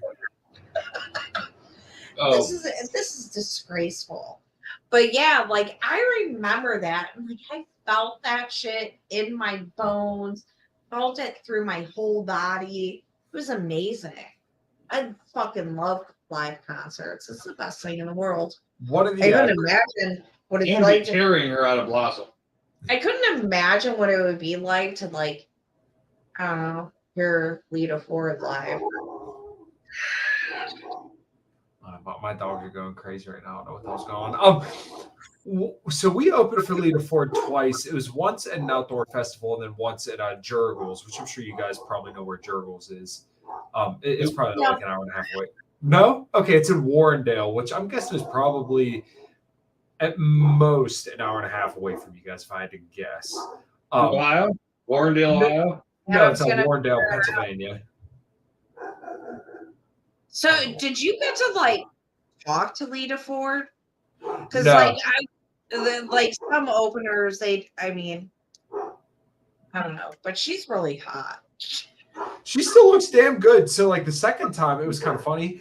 It was at Jurgles, and like the sound was all fucked up, and it was pretty funny. She literally took the sound guy out on stage, and I don't want to say like bitched him out, but kind of bitched him out like in front of everybody, and like it wasn't like she just did that at random. I remember watching her and like you guys probably wouldn't know this because I'm just taking a shot in the dark and saying you guys aren't musicians, but like kind of like I want to. you kind of know like sign language to tell the sound guy like, hey, turn this down, turn my guitar up, vocals up. You kind of learn like sign language so that way you don't like stop in the middle of playing and say, hey, turn this up, right? So I kept seeing her like step back and go like, up, down, turn this up, fuck with this. And then like after 3 or 4 songs and she like didn't sing for a whole verse, she finally like pulled him out on stage. So like, hey, I'm gonna have you stand right here until this is fixed. And it seemed kind of like a bitchy thing to do, but like if you, being in that position when you have so like when you're on stage, especially at like a venue like that, you have a whole bunch of speakers facing towards you. Yes, she actually is, funny enough. You have a whole bunch of speakers facing towards you, and then obviously you have the ones beside you, but like the monitors are basically just to kind of give you feedback so that way you can hear yourself, so that way you know if you're like fucking anything up, or just to kind of like know how the whole band sounds all together. So when that's like squealing in your fucking face and you're trying to play a song and all you hear is just it fucking it'll drive you nuts. So I kind of understand where she was coming from. When you were talking about feeling, the concert, I'll never forget. We opened for Steel Panther in June or July of 2020. And that was probably the most memorable show that I ever played. And it kind of sucks because like none of my family or anybody went. But like I remember when we were set or like when we were sound checking, this stage was fucking huge. And I remember I could talk and read multiple chats at the same time. Yeah. I'm mildly talented, I guess you could say. I remember my drummer hitting the snare and feeling it in my chest. And like I was like blown away, like, whoa, that's really cool.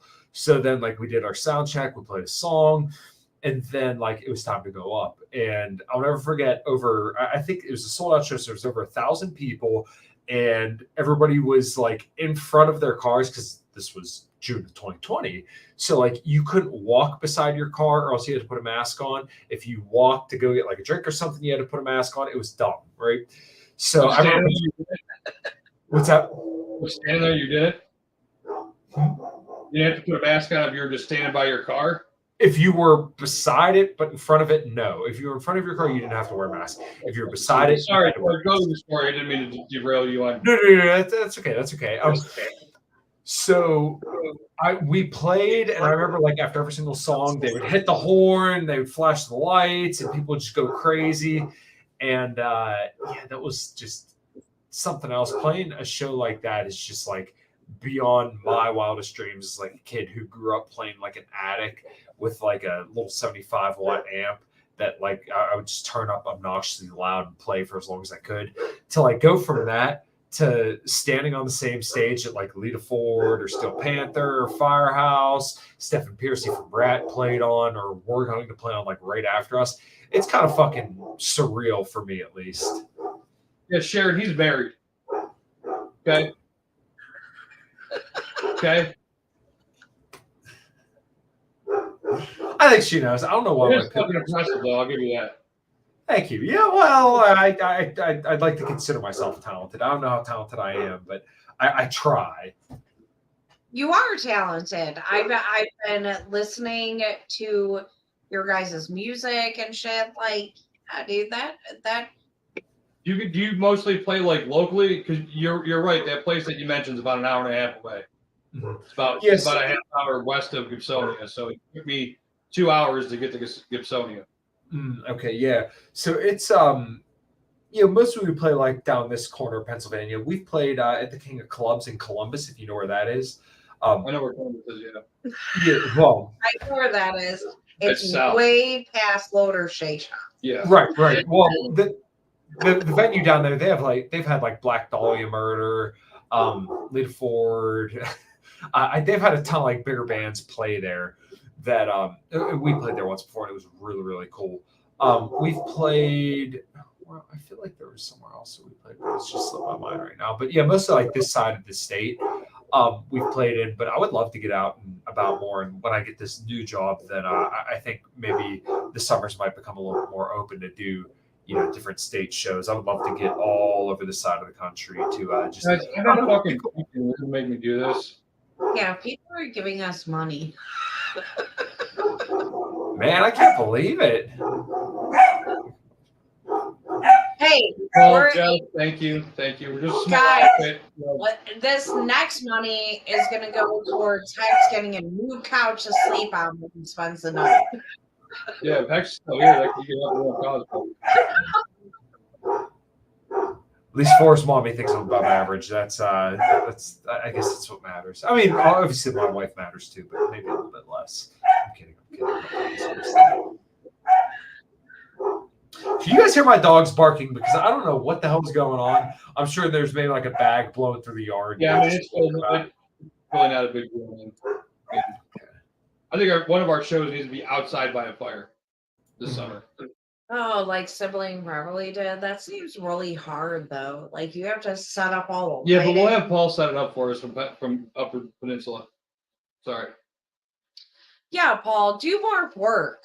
Like, just do more work. You don't do enough work.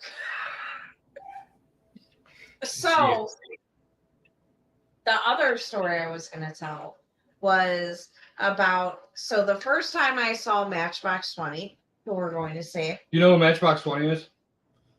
No, I'm not sure. I used to play a song called 3 a.m. Something about like an alarm clock. I don't know. I'm going to die right now. Sorry. No, it's just funny. Like, I feel really old. Yeah, he's making me feel really old. So I can imagine how you feel. It's just constant. Oh. The first time I went to see Matchbox 20 was at the Gun Arena. It was the gun back then. It was the gun. I have to burp. Thanks, honey. You're the best. My dog just punched me in the face. Your dog just punched you in the face? Yeah, my fucking Doberman Australian Shepherd mix. They came up here and just slapped me right in the fucking face. Come here, bud. Come on, down. It's funny. I hear my mini pin. That's a real high pitched bark. He has the Doberman bark, the roar, and then my pit bull has like this real like aggressive bark, and then my mini pin just Yep. Yeah, our lab has quite the bark. Mm. Yeah. Oh, Yeah. Lab's got a real like aggressive bark. It's like, come here, I want to lick you. And then eat you. She'll like No. she'll be like dead asleep and then just start barking. Like Yeah. nothing's going on, nobody's moved, and then she just And it's starts fucking barking. loud, and it can be. It's bassy for Yeah. a chick. It's definitely bassy for a chick. But yeah, so when I went to Matchbox 20, and I hate to admit this, Adam and I were talking about this earlier before, but it was over 20 years ago the first time I went to see Matchbox 20, and Sugar Hill. No, wait. Is it old people in the chat? Sugar Ray, who surprisingly enough was actually really fucking awesome, dude. They were like, I was like, wow, I'm really kind of surprised by this. And then it was Maroon 5. it was this band we never heard of. Like, we did not know this band at all. We didn't know who it was. And my friend and I, after Maroon 5 played, we went up to the bar to get a drink. And I'm like, yeah, like, they were pretty good, but their lead singer needs to be, like, more, they need to put their voice out there more. Like, they just he sounds very drowned out in their music. And then Adam and I were watching American Idol the one night. Mind you, this isn't a big show. Adam and I watched. It was just, or no, not American Idol, The Voice. And Adam Levine, the lead singer of Maroon 5, was like, yeah, when I first started, I couldn't project my voice the way I needed to over the band. And I was like, holy shit, that's what I fucking said. And now that whole group is just kind of Adam Levine. It has nothing to do with the band. And the band was pretty good. Like, they had Shannon, thank you. Shannon gave us $5 towards Hex's couch. Oh, beautiful. Cheers, Shannon. And Paul's listening on 3 times speed while taking a shower. That's kind of gross, and I didn't need to hear that. I mean, the chipmunks.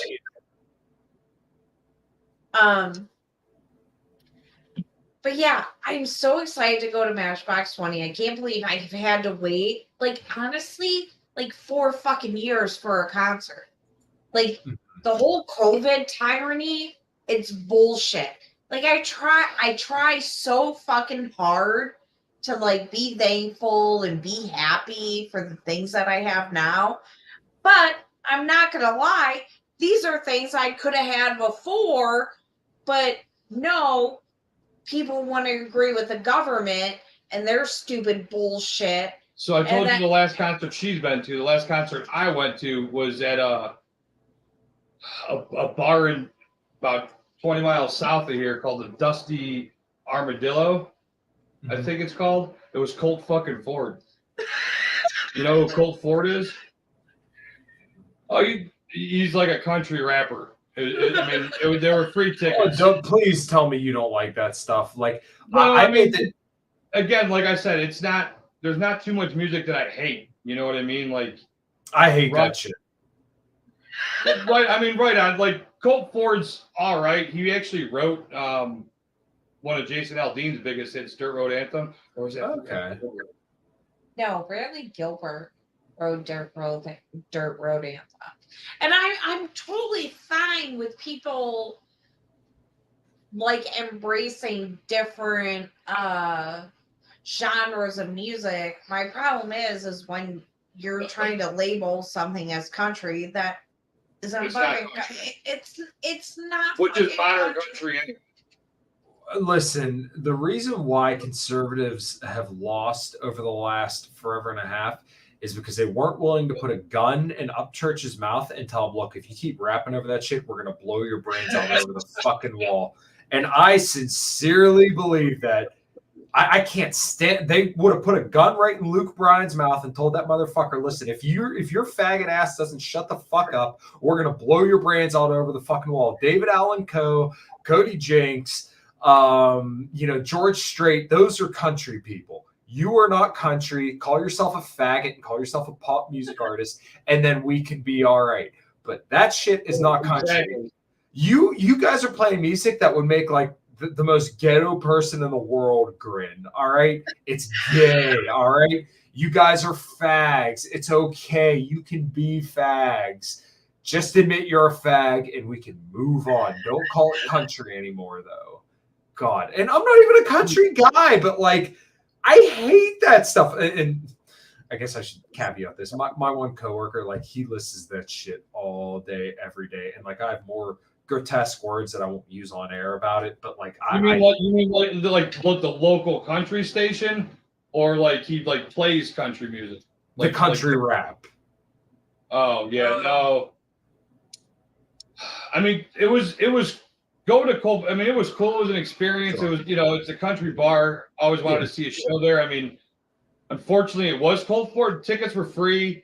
I could I could Shameless. jam with a little bit of his music. You know, like beer was cheap. You know, it was. I like it. It was a good time for what it was. You know what I mean? Yeah. But no, like I wouldn't have paid $20 for. I wouldn't pay $40 for us to go. Nope. No, I like. Here's the thing. I understand music is gonna change over the years. I get that. Like, I love Dirk Bentley. Like, my But top title's got to change too. Not you can't. my top 3 in the world of music is Pantera, Matchbox 20, Dirk Bentley. Like, I fucking love that. Eclectic. If you ever want to get to know me, listen to those artists. And I get music is going to change, but when you go so fucking far away from everything that I grew up on, we're going to have a problem. And it's just simple as that. Jamie Johnson is some good, We're somewhat just modern going to have a country. problem. And it like Dirk Bentley, Miranda Lambert, people like that, like I can get down with. One of my Like, favorite That's artists. funny. I actually really like, and this may come as a shock, but like Luke Combs, although he's like a totally gross looking cheese eating motherfucker and his wife smoking hot, which that should tell you something. I actually think like he's a really good singer and songwriter. Like his songs are actually like catchy and well written. It's not this gay country rap stuff. So like I can get down with it. he has a really great voice, dude. He does. He has he a does. really great voice. Who's the dude he does a duet with? Leon Bridges. Leon Bridges is amazing. Leon Bridges is absolutely amazing. And then when him and Luke Combs come together, holy shit, mind blown. Y'all can learn something in the chat tonight. Go look up. You want to look there? Tell them that. I don't care. Even there. Somewhere. Leon Bridges, There is Luke no there, Combs. Look that shit up. It's beautiful. And just Leon Bridges is beautiful. He has such great music. Help me find my way back to God. Do you know who Lizzie Hale is? Yes, and I actually, if she wasn't such like a raging feminist bitch, I would like her a lot more. But like, I think Hailstorm does write really good music. She did it was at a BMA or some award show with Eric Church, and he's got a song called "That's Damn Rock and Roll." That is a great that is great. You should look that up. Okay, yeah, I'll have to check that out. She does like a lot of those kind of duets. Like she did "Shelter" by who was that? Pink Floyd, I think. No, Shelter Stone, isn't it? Oh, there you go. I knew it was one of those. I'm not big on the oldies. Yeah, see, there you Hey, go. Michael, you here? Clip that. I was right. Yeah, she did. She sang on Stone Sour's cover of "Shelter."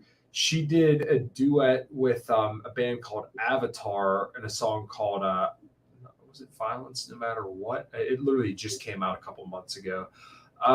She also sang on "Close My Eyes Forever," which is a Lita Ford song that Device did, which is the singer Disturbed. That's one of his side projects. She sang on that, and then there was a video of her singing "Watch Over You" with Alter Bridge, which that's like one of my favorite songs ever. Oh my God, it's so good. Miles Kennedy is like one of the best singers out there.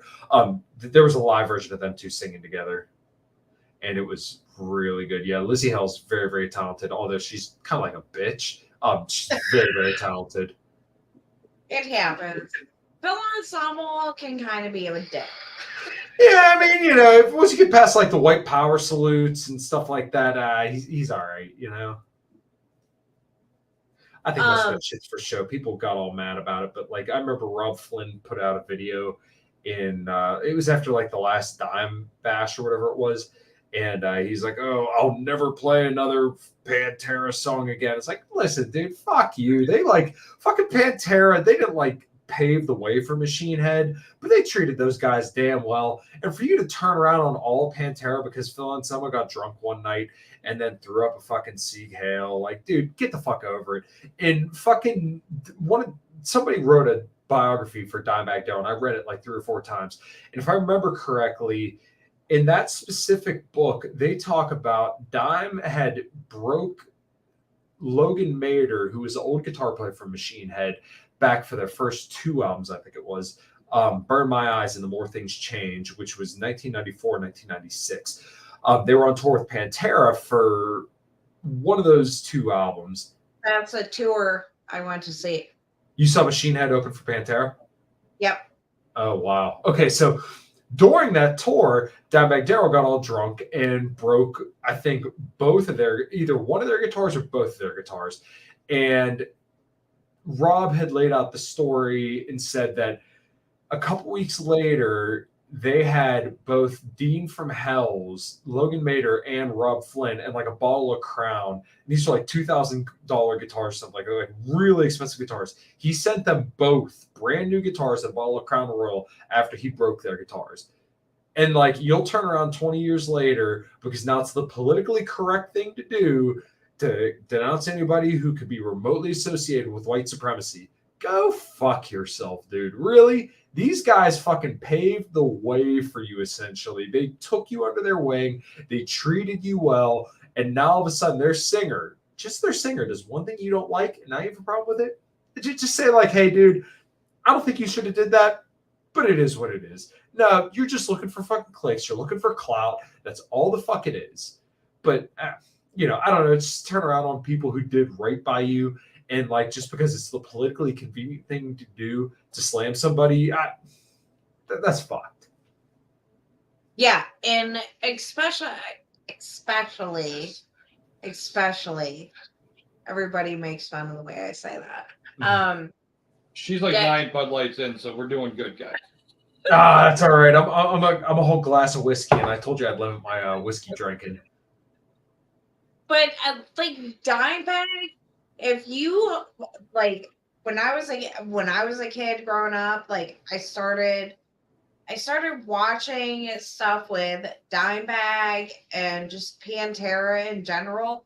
Dimebag was a really chill dude. Like he was a really chill dude, and I get why it hurts people to see Phil Ensemble to do that shit, because if you listen to their music was very like, I'm not going to let your separation bullshit come down on me, you know? So I get that. But I just think there's a lot of people that they don't know Pantera's history. They don't know what Pantera is about, and Pantera is very anti-government. Pantera is very like I'm bourbon like a motherfucker. The Pantera It's is that Dextron that you're drinking. But Pantera is like, they were very like, we're not gonna let you separate us. And we were very much like, Kyle, I know you were born like, oh my God, so much later than the shit was happening, and it kills me right now. But like when I was growing up, like we didn't want that shit. Like we didn't want all this separation and you're this and you're that. It's like you are who you are. And that was the generation that I grew up in. And that generation is fucking gone, dude. It's gone. And it's so sad to see, because we were, man, growing up in the 80s and 90s, like we just accepted what is for what is. Like we didn't look at Prince and be like, oh my God, he should be a girl. Like, or Elton John, oh my God, he should be a girl. Like we are the most accepting generation. We were, because early millennials, Gen X, and early millennials. Because technically, I'm a millennial. He's definitely a millennial. I mean, you might even be after a fucking millennial. No, I'm millennial. I think I'm like right in the middle range of millennials. I think 26. No, I think my wife is actually considered a Zoomer, if I recall. Like, I think she just makes the cut. I've wondered what was the next one. Well, so that's millennials, Zoomers, Gen Z. Gen Z. Yeah. That's what we're working with here. Yeah. Yeah, I don't know what the next thing after Zoomers are, because Zoomers are obviously getting older now. But yeah, I think the oldest millennial I think would probably be like maybe even like early 40s now at this point, if I remember correctly. I haven't looked at like the generational stuff. I'll be 42 this year. I was like, I think 81 was the first year of millennials. 80, 81. Okay, and then 96 would have been the last year. Is that how? Is it 26 years or 25 years? No, I think it's every 15 years. So yeah, it would have been like 81 to 96. I think that's what it is. Because like I said, I think my wife is right on the cutoff. Because like I said, she was born 96. She'll be 27 this month. Holy fuck, we're getting old. Wait till you start getting the salt and pepper in your goat. I've Listen. been since I was like 19. And yeah, like I don't ever want to shave it off because I'm afraid it won't grow back. That's how fucking old I am, dude. I'm getting grays on the side of my head, and I already like it looks bad right now because like I've been wearing a hat all day, but like on the sides of my head, if I let it go for too long, I get grays, and I'm only 28. But like I didn't think I was going to lose my hair, and then like here I am at 28, and like it's not horrible. Yes. But it's getting there. Jess said old millennials and young millennials live different lives. For sure. Maybe. Especially like when I was growing up, I always hung out with kids older than me. Like, yeah, my cousin was a big bad influence in my life. She's like 4 years older than I am, and then my godmother's son, who I spent a lot of time with growing up, he's older than I am. And when him and his buddies would get together with me, and when his mom would watch me during the summer, they kicked the shit out of me, man. Like I mean, you hang out with 2-3 dudes that are 4 or 5 years older than you, and they're like, yeah, let's go play football. When all you like to do is play sports, like, hey, you guys want to go play baseball? You want to go play football? Yeah, we'll go play football, dude. No problem. You know, then you get pounded on by dudes twice your size. Yeah, no, I end up a millennial acting like a Gen X. Well, to kind of bring it, extrapolating to at least my work experience, I'm kind of thankful. When I started at the first dealership I ever worked at, I literally made minimum wage working on cars. Like I was doing oil changes, tire rotations. I don't know if you guys have ever seen like some of the Southern Comfort Silverados. They're these big fucking lifted Silverados, and I swear to God, their wheels have to weigh like over 80 pounds. I remember doing tire rotations on those when I was 19 years old. I was literally making $7.25 an hour. And like I did that for probably about a year and a half. I didn't make $9 an hour until I had about 3 years experience in the automotive field. And like for that, I'm grateful because like now obviously I make a lot more than that, but like to the slow grind to get to where I am today really makes you appreciate it a lot more. And like I feel bad for a lot of the guys that are going to be coming up, through school now that don't get that same experience that I did, because it makes you so much more grateful and it makes you so much more disciplined. You're in one of those fields that you kind of got to get into it young. Like you got to make up your mind because experience, especially like anybody can be a backyard mechanic, right? Anybody can be a rent. So they think. How much? Touche. Right. I hear you. But like to make money in mechanics, like it's all about experience. So, it comes down to time. Time is years. If you're 40 trying to get into mechanics, even if you've been a hell of a backyard wrench, for 20 years, you still have to go through, and get the credentials to validate your experience, right. Which I think is bullshit because, even doctors pass at a C average. You want that dude working on you? I mean, you know what I mean? So like, it's the same thing. Someone can have an ASC. No, I mean, I'm not just saying, but I'm just saying like there's doctors I was okay with working on my doctor. That's what I'm saying. Any mechanic, if you go through if you just put the time in, that gets you your patch. How good are you is what's going to get you your money. Right. Yeah, and I kind of had to walk both lines, and that was kind of like my goal when I went to college, was to make sure I had all the paper behind my name, because by the time I graduated college, I had probably 4 years of automotive experience, and then I've been yeah, I've been working pretty much ever since I left college, obviously. So, um, yeah, I mean, Was Ohio Technical College your the only source of higher education, I guess, or did you go to another? So, like, I went to Votech when I was in high school, and I did 3 years of that. And then Ohio Tech is considered like a 2-year college, but you complete it in 18 months because when it comes to, like, Labor Day, Christmas, and shit like that, you only got a week off rather than like the whole month. So it turns out students pretty quick. So yeah, I went to Votech for 3 years, and then went to to Ohio Tech for the automotive program for 18 months, and then obviously throughout like my time at General Motors. I've done pretty much all the hands-on stuff. So like you name the General Motors certification, I have it. I mean, I'm certified on hybrids, manual transmissions, engine performance, engine repair, HVAC, steering suspension, brakes. That take you? What's that? How long did that take you? When was the last? How old were you when you got your last certification? I just got certified in hybrids back in October, so it's been a very, very long climb. You started when you were 19. I started when I was 17. and outside, out past high school. Mm-hmm. Right? So you're 18, 19 years old. You come to Ohio. You come to Cleveland. You go to O-Tech or whatever. Yeah. And then you're 27 and you get your last certification to make the dollar amount that you make now. Mm-hmm. Well, I mean, that's like damn near fucking like doctor schooling. Mm-hmm. Oh yeah, people have no idea. People have no idea.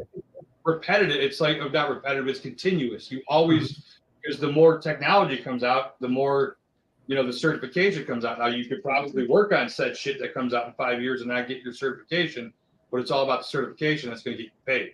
Have you ever looked under the hood of a car? No, never. It's just as confusing when you. You want to hear a funny story about looking under the hood of a car? Under the hood of a person. There's a lot going on there. Last May we were going to Great Wolf Lodge for the Boy King's birthday. We dropped our dog off at my mom's house. I dropped my dog off at my mom's house. I back out of her driveway. My car like stalls. Like it started fine, and it stalls. Her driveway's on a hill in the city. Back up, into the dude across the street's driveway. Start the car back up, no problem. Put it in drive. Go to turn out of the driveway. No power steering. The car's like dying. I pull over into a parking spot. I open the hood. The bottom bolt that holds the fucking alternator on the fucking the motor mount there, like was gone. It snapped. It was just gone. We were about to take a 3-hour road trip. It was beautiful. I was so happy. I had to call her and tell her I got to come home in my mom's car and get my toolbox, and then go get a bolt. 89-cent fucking, like the parts store didn't even charge me for it. Mm-hmm. Like, I mean, you don't always get that lucky in a situation like that. You really don't. No, I usually don't. We were coming back the year before in our minivan, and the fucking tie rod blew about 1.5 miles from our house. Mm-hmm. Oh yeah, that sucks. That sucked. 3-hour drive, and then boom, all of a sudden your tie rod blows out. Yeah. Oh man. Yeah, it's a motherfucker. So yeah, like when I was first kind of getting into the field, the big thing was 1234YF, which is a type of refrigerant. So like older vehicles have R134 refrigerant. So that's kind of like, the shit that's going to keep you cool whenever you turn your AC on. Now what they were concerned about is what's called the global warming potential rating. So when they were looking at all of the different like refrigerants and the emissions that actually were just emitted off of a vehicle when it's just like sitting there inside of a room, brand new, they were trying to like factor in how to take out, emissions or make a vehicle, emit less emissions. So part of that, once again, was the global warming potential rating of specific refrigerants. So the old stuff, like back before, I want to say probably 1995-ish, was like R12, right? So R12 was used in all the old shit. And that had a global warming potential rating of, I think it was 10,000. So then they went over to R134. R134 has a global warming potential rating of about 1,000. Now they've converted over to 1234YF, which is this newest form of refrigerant. And this only has a global warming potential rating of like 3. The shit's potentially flammable and it's very, very fucking expensive. And the machine to use it takes forever. You can't contaminate it with anything. This is how finicky they're getting with cars. And this was a big thing once again back when I was first getting into the field. Like Chrysler was like the first big adopter of it. The first domestic vehicle that ever got it was like a 2012 Cadillac. But now they use that in pretty much like everything now. Like all new vehicles have 1234YF. And the way that they kind of measured some of this emissions is actually like that new car smell that you used to get inside vehicles. That was actually a form of emissions off of the plastics. That's why new cars no longer smell like new cars. It was bad for you. Right. Well, it was a form of emissions. So they literally decided, okay, well, this form of emissions isn't acceptable anymore. So we're going to get rid of it. So they got rid of the new car smell because that was emitting emissions whenever you leave vehicles sit inside of like a certain area for in a lot amount of time. So that's why you don't have the new car smell. That's why they change up the refrigerant. And then obviously throughout the years, they continue to change up different substances and different, parts in a vehicle because they want to lower emissions more and more and more. Interesting. Yeah, it's all day. I think they're making fun of me in the chat. That's all right. That's 2 hours around land it. No, I want Paul to pop on and land the plane for me. Man, you said something earlier that made me think of a segment on sibling rivalry. Mm. And I can't remember what it was, and I'm probably not going to remember. But you got anything you want to plug? Your band shows coming up? What's up? Oh, hell yeah. Well, the band, A Common Crown, will be opening for Vixen, which I will not fault you for not knowing because I kind of knew who they were, but now I obviously know who they are kind of well because my band's opening for them. July 10th, we'll be opening for them. That's a Monday. So if you're in the area of southwestern Pennsylvania, feel free to come to Warrendale. Check out my band, A Common Crown, opening for Vixen. Obviously, the podcast In Liberty and Health. You can find me on Twitter where I'm most active at Kyle Matovcik. As you can see my name on here on the screen, KYLEMATOVCIK. And I'm on Facebook as well. So if you guys want to add me there, same deal, Kyle Matovcik. And yeah, I appreciate you guys having me on. It was a blast. I'm glad I got to share some Jameson whiskey with you guys. And next time I'm out in Ohio, I'm off to let you know because it'd be cool to go grab some drinks sometime. And I think that's going to be in the near future. At least I hope. Who's Yins? It's Pittsburghese. It means you all. Y'all. You all. Yins. What about you, woman? Okay, so this weekend on Saturday night, I will be on Sibling Revelry. Sunday No, Saturday night. night. Can you let me finish? Sorry. Okay, so Saturday night I will be on Sibling Revelry with hopefully all the other girls of SMT. I'm hoping Jess will be there. I know CD has her new job she's trying to work out, so I understand if she won't be there, but I'll be there on Sibling Revelry Saturday night. And then Sunday evening, I will be doing dinner and a movie with Paul and Doug of Sibling Revelry again. On Locals. We will be doing that. We will be watching Weird Science and eating pizza. So hope to see you all there. I love you guys. Do you have anything you want to plug, honey? No, you did all. Thanks, Kyle. Appreciate it, buddy. Of course. Thanks, guys. I love you. I so love all you weirdos for joining us in the Forkey Lounge and drinking. Donations to heck the new sleeping, arrangements when he comes in. Yes. Have a good night, guys. Thank you, everybody, for